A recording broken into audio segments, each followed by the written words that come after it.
আসসালামু আলাইকুম, কেমন আছেন সবাই? আমরা আলহামদুলিল্লাহ ভালো আছি। প্রতিদিনের মতো আজও আমার কাজের রুটিন কিন্তু শুরু হয়ে গেছে। সকালবেলা আমি যাচ্ছি আমার সবজি বাগানে। সবজি বাগান বলতে বাসার চারপাশের যে খালি জায়গায় আমি সবজি গাছ করেছি। আর এটা হচ্ছে বোম্বাই মরিচ গাছ, কিন্তু এখনও মরিচ ধরে নাই। চাল কুমড়ো গাছটা লাগিয়েছি অনেক দিন হয়ে গেছে, তো অবশেষে একটা চাল কুমড়ো এসেছে আলহামদুলিল্লাহ। এই যে আমাদের পুরো বাসার চারপাশে কিন্তু খালি যে জায়গাটা আমি পুরো জঙ্গল বানিয়ে রেখেছি। যে যাই বলুক, যার কাছে যেমনই মনে হোক, এটা আমার কাছে কিন্তু একটা স্বর্গের মতো। আমি এই গাছগুলোর সাথে কত যে কথা বলি।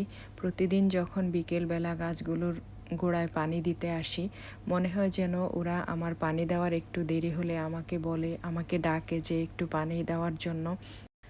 বইতে আমরা পড়েছি গাছেরও কিন্তু জীবন আছে, তাই অবশ্যই কিন্তু গাছের যত্ন নিতে হবে। সেটা যেই কোনো গাছই হোক, যত্ন নিলে সেটা একদিন আপনাকে ফল দিবেই।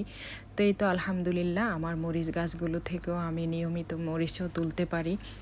এক সময় অনেক কষ্ট করেছি এই গাছের চারাগুলোকে বাঁচানোর জন্য, অনেক কষ্ট করে এই গাছের চারাগুলোকে বাঁচিয়ে তুলেছি। অবশ্যই আল্লাহর রহমতও আছে। এটা হচ্ছে পাট গাছ, কয়েকটা পাট গাছ লাগিয়েছি। আজকে পাট শাক তুলতেছি। অল্প একটু পাট শাক আজকে ভাজি করব, খুব বেশি করব না যেহেতু বাচ্চারা খায় না। এটা কলমি শাক, অনেক ফ্রেশ মাশাল্লাহ, দেখলেই কিন্তু মনটা ভরে যায়। আর এদিকে আছে পুঁই শাক। পুঁই শাকটাও কিন্তু লাল যে পুঁই শাকটা আমার অনেক ভালো লাগে। করলার কথা আর কি বলবো, করলা গাছ তো আমার কিচেনের একবারে জানালা দিয়ে ভিতরে চলে গেছে। এই যে ভিতরেও কিন্তু একটা করলা হয়েছে। এই করলার কথাই কিন্তু আমি বলেছি। তো এই যে ছোট বড় অনেক করলাই কিন্তু এখনও আছে আলহামদুলিল্লাহ। এই যে আমার ছোটোখাটো সেই বাগানটা, কচু গাছ থেকে শুরু করে করলা গাছ, সব কিছুই আমি একটু একটু করে রাখার চেষ্টা করেছি। সবজি তুলতে গিয়ে কয়েকটা বরবটিও কিন্তু পেয়ে গেছি। অবশেষে সবজি তুলে বাসায় চলে আসলাম। আমি পাট শাকগুলোকে আস্তই কিন্তু ধুয়ে রাখবো, পানি ঝরলে কিন্তু এগুলোকে কেটে নিব, কারণ আগে যদি কেটে নেই তাহলে ধোয়ার সময় যে কোনো সবজির ভিটামিনটা চলে যায়। এই যে আমি সিসিঙ্গাটাও সেম, কাটার আগেই কিন্তু ধুয়ে নিয়েছি। এভাবে করলে কিন্তু আপনার সবজির ভিটামিনটা থেকে যাবে। পাট শাক ভাজার জন্য আমি এখানে পেঁয়াজ কুচি, রসুন কুচি, কাঁচামরিচ, লবণ এগুলো দিয়ে একটু ব্রাউন কালার করে তারপর পাট শাকটা দিয়ে ভেজে নিচ্ছি। যেহেতু খুব অল্প পরিমাণ, তাই সব কিছু অল্প অল্পই দিয়েছি। অবশেষে শাকটাও ভাজা হয়ে গেছে মাশাল্লাহ, খুব সুন্দর লোভনীয় একটা কালার।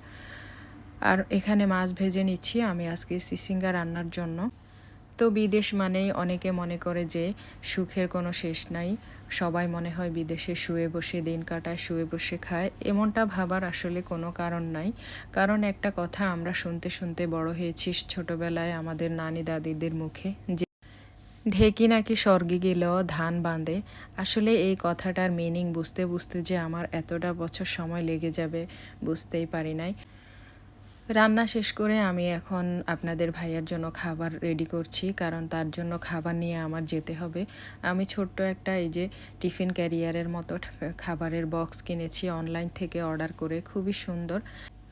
রেডিও হয়ে গেলাম, আল্লাহর উপর তাওয়াক্কাল করে এখন আমি বের হয়ে যাচ্ছি।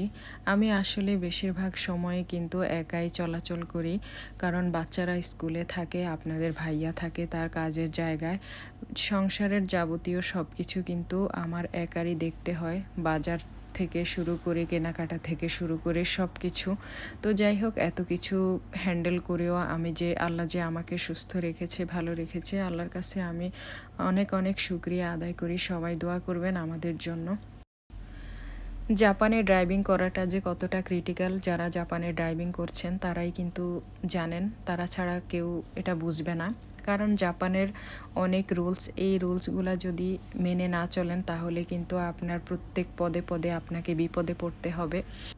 অবশেষে আমি আমার গন্তব্যে পৌঁছালাম। সবাই অনেক বেশি ভালো থাকবেন। আল্লাহ হাফেজ, আসসালামু আলাইকুম।